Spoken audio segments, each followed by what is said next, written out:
In this video, I'm going to show you how you can easily lock your Facebook profile.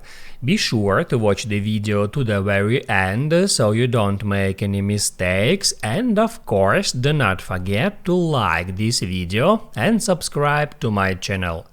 So let's begin, and first off, open up Facebook app. Then right here tap at menu and then tap at gear icon to open up settings. On settings right here tap at that search box and search for lock, just like that.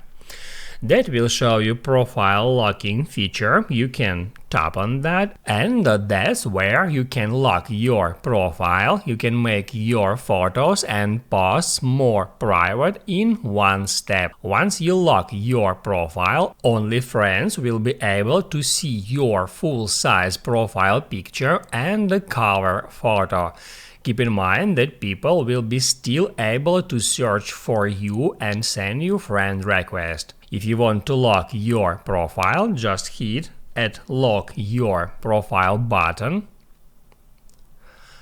And that's it. Now you can write down in the comments below if you have any questions about that tutorial.